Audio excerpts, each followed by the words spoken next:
Super good. Mm-hmm. We're just hanging out. You can give me a 5 count. I'll be ready. I'm good. Doing what we do. All right, 5, 4, 3. Close the door, please. Ushers, close the door. Close it up. No, close it right now.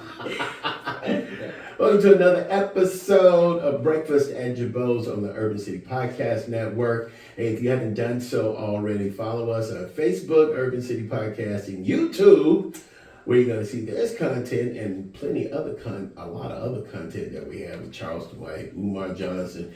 We even got that porn star on there. We're going to talk. That's another episode that we got to talk about. But today, right here at the Urban City Podcast Studios, we have a very special, talented person, all the way around talented. Like, before we even started talking about this, you know, she and myself, we always kind of brain flow a little bit. I don't like to say brainstorm, but we brain flow a little bit, and, you know, creative consciousness is what we kind of bring to the table. I'm talking about Felicia Brookins. What's up? What's up? Can I call you Felicia Kelly Brookins? Yes, you can. I get all of that. The Brookins part. I mean, all of it sounds good, but yes. It all made me who I am. Right, That's you right. branded now as Felicia Brookins, so it just sounds a little bit better to say that. How you doing? I'm doing great. Good. I'm doing great. Thank you for having me. Yeah, man. Look, I remember, what was that? 23. You came through and you did the brownie. Yes. Yeah. And thank that was you for your support. Oh man, thank you for inviting me over. I had no idea. Just like, that was my first time just seeing and hearing about you. I never knew that you were around like that. And then when I came to the play, it was crazy. I was like, you know these people? You know, we all know the we same all know people. each other. Same And story. then I had, like with your husband, I had seen him around, and I was like, oh, you married to him? Cool dude. Yeah. Small world. Yeah, man. So you got a new project, and we're going to get into that. But, you know, to run it back, let's go back to 2023. The Brownie was your first project, right? The brownie is my second. Second project. Yes. Okay. Tell us about it. I mean, tell the audience who hadn't known anything about Felicia Brookins about the Brownie. Okay, so the brownie, first of all, is a loose adaptation of my book series, my award-winning book series, which is called The Ways Trilogy. Okay. And The Ways Trilogy is a story centered around a head usher by the name of Sister Nadine Simmons, her husband Kenny Simmons, and her 3 daughters. And the book and the play focus in on several different platforms. One of them being, when it comes to faith, what is your role when it comes to mental health? Right. And what are the biases and stigmas that people deal with as to why they don't want to come to the church and say anything about the mental health they're dealing with. Okay. Along with the fact of, you know, who wants to constantly hear just fast and pray, just pray about it. Well, I'm doing that, but I need to do something else too. Right. Then you have the daughters, you have the children, which are victims of intergenerational trauma. Okay. Which their mother is also, but of course she doesn't admit that, she doesn't see that for what it is. And so you have a father that's trying to tell her what she's doing to her children, what she's depositing in them. And in the turn with her depositing that, you have her middle daughter, Anne. Anne is the one that is having such a hard time dealing with the physical, emotional, and verbal abuse of her mother. Okay. And so in the Brownie, we address teen mental health from the standpoint of suicide ideations, suicide attempts, domestic violence, and dating in domestic violence. Mm.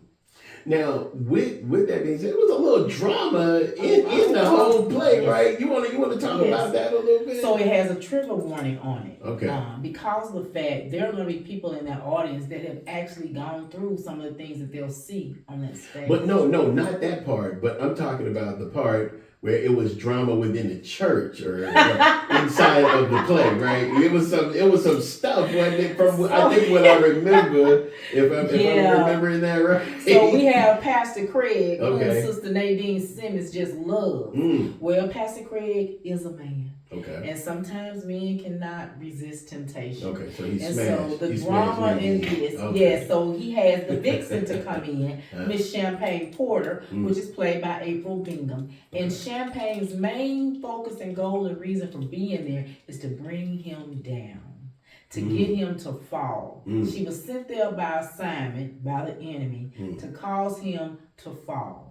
And so she begins working on that even inside the church, just the way she sits, the way she talks to him. She's seductive when she speaks to him. And so she starts out with a plan. She's got a plan written out of what it is that she wants to do to get him to fall. Why do you think that happens with men who are growing into power and men who are in power? Because this has happened quite often. And for you to implement that into the play, what made you do that? And why do you think this happens to men all the time? I did that because it is most definitely a real thing that is happening.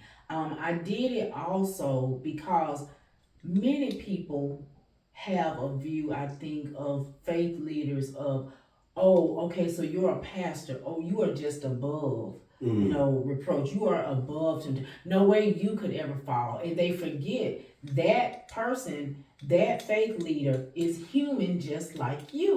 And yes, he's supposed to be, you think, stronger, more knowledgeable, and able to resist temptation. But the same enemy that's fooling with you is dealing with him.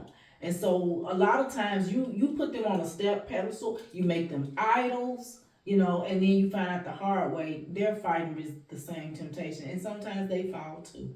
Do you think that could be an inspiration, like the way you've incorporated in the brownie? Could that be an inspiration for men to possibly look out and watch, not to do it? Or yes.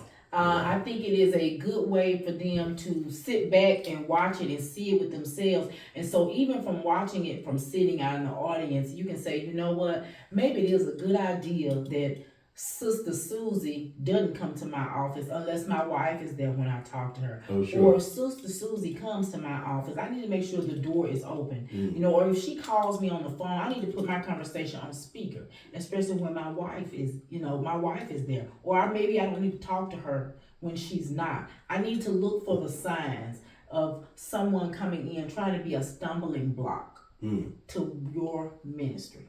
Okay. Now, has the brownie been on tour, or is it planning to go on another tour? Because I know it was hot. 2023, I was like, man, police is all over the place. Well, we brought it back because people were saying, right. Oh, I heard about it, that it was great, and I missed it, and I want to see it. Oh, it was so good, when are you going to do it again? Right. And so we decided we're going to bring it back again. We would love for other theaters or organizations, agencies, or churches, or whatever organization or agency you're in to reach out to us and say, hey, would you bring the brownie to our city or state? And of course, we'll get together and talk about that and see what that looks like, what it's going to take for us to go there. Do you ever have like issues with like organizations like churches, getting in contact with you about, hosting, a play like yours?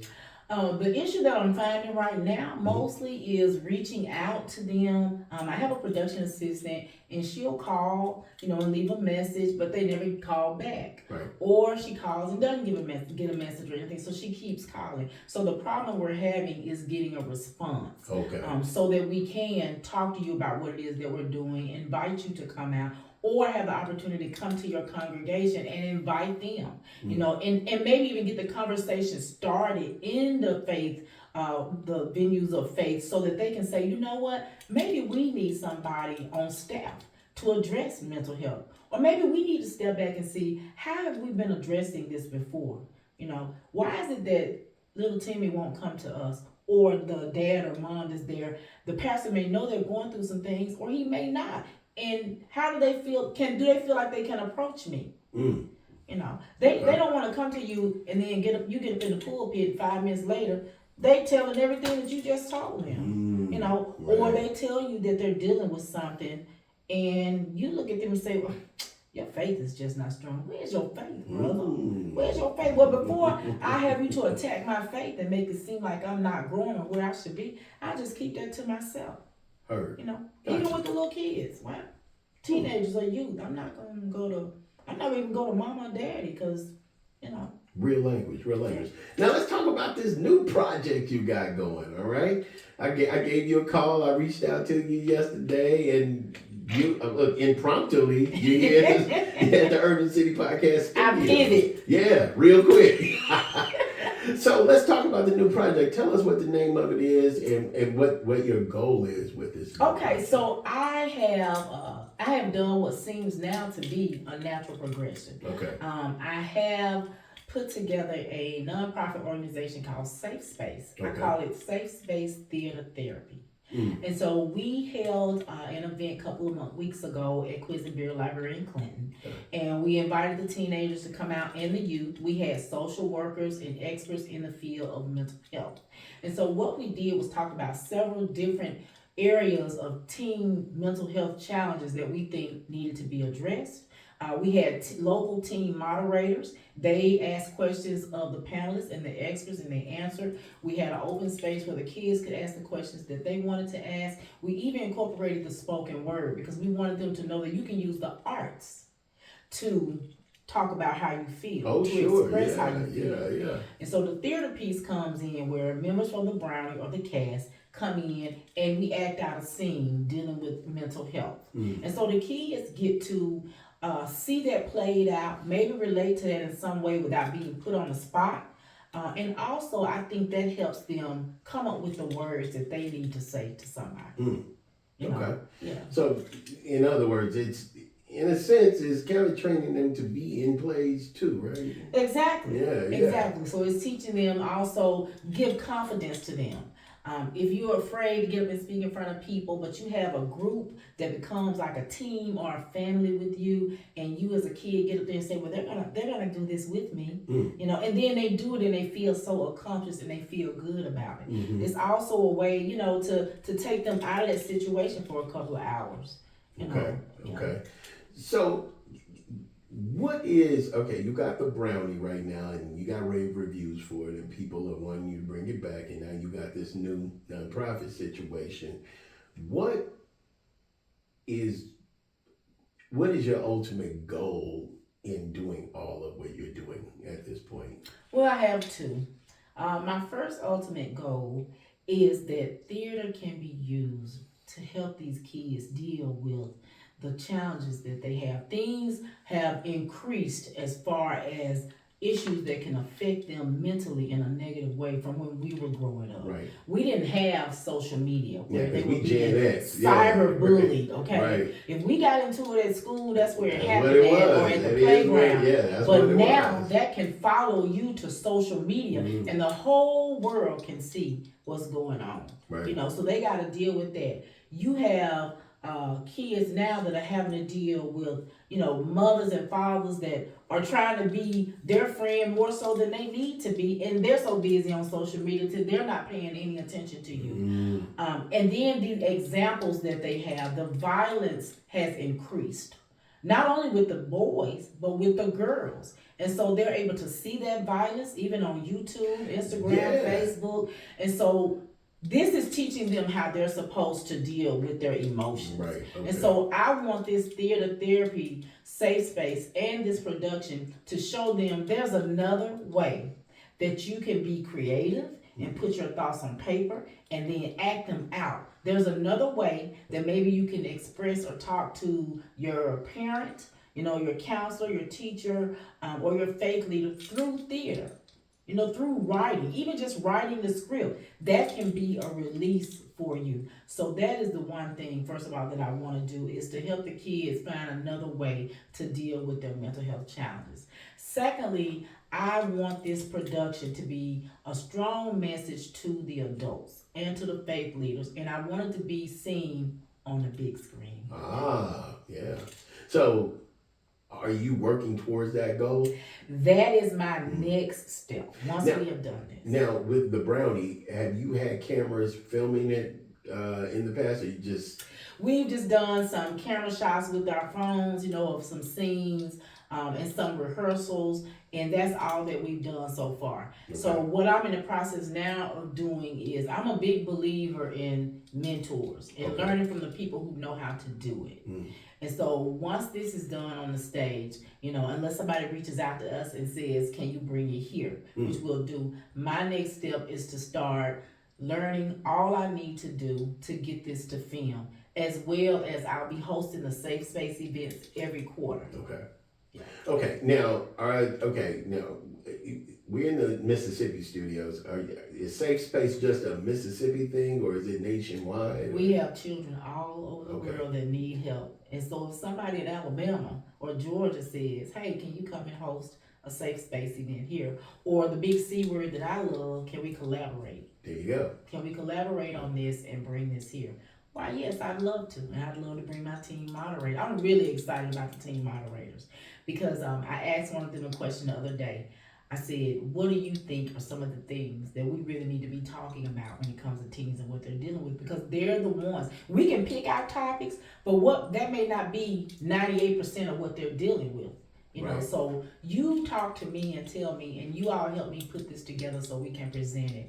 One of the things we're going to be doing after the production is I'm working on doing what I call colorful emotions or color your emotions, paint therapy, which will be for the youth and teens, but I also want the parents involved in it. Okay. Gotcha. What support look like to you? Support to me, first of all, looks like if I put my post out there, share that post. Support looks like to me, show up. You know, support looks like to me, say, hey, I can't come, but financially I can support you. Gotcha. That's what it looks like to me. Before we get out of here, do you have any shout outs or anything like that you want to thank anybody or? Well, I want to first of all thank my cast. Okay. When I tell you that God has blessed me with an amazing cast, they are all 100% on board, and I know I could not do this without them. And so shout out to the Brownie cast. I thank them all. I love each and every one of them. We are like a family. Right. I want to give a shout out to my sisters of Zeta Phi Beta Sorority Incorporated, especially Alpha Delta Zeta chapter, my chapter, because they have been extremely supportive. They pull up. They pull up deep. And all the sponsors Yeah. of Safe Space and the potential sponsors that we're going to get for the Brownie, because we still need sponsors very much. So it's growing. And let everybody know how to get in contact with you throughout their social and all that cool stuff. Right. They can get in contact with me at Felicia Kelly Brookins on Facebook or info page at the Brownie. They can email me at arthurfeliciabrookins@gmail.com. Okay. Well, listen, man, that was Felicia Brookins, the Brownie Play, man. Make sure you check her out, follow her on her Facebook to find out when the new dates are going to be. May 3rd. May 3rd. Okay, we're doing it May 3rd. And where is it May 3rd? May 3rd, 3:30 p.m. at Hines Community College in Raymond. We want butts in seats. And Rita Brent is our comedian of the hour. Love Rita Brent. Yes. You know, and we love everything you do. I'm Joe Jabot with Breakfast at Jabot's on the Urban City Podcast Network. Click, like, and subscribe on our YouTube page. Follow us on our Facebook page. Check out our website at urbancitypodcast.com. We out of here. We out of here. Okay. Super good. Thank you all. I be for trying. tuning in. Is that okay? Great. Thank you all for joining us. Was that okay? Come out and see us May 3rd at 3:30 p.m. Was that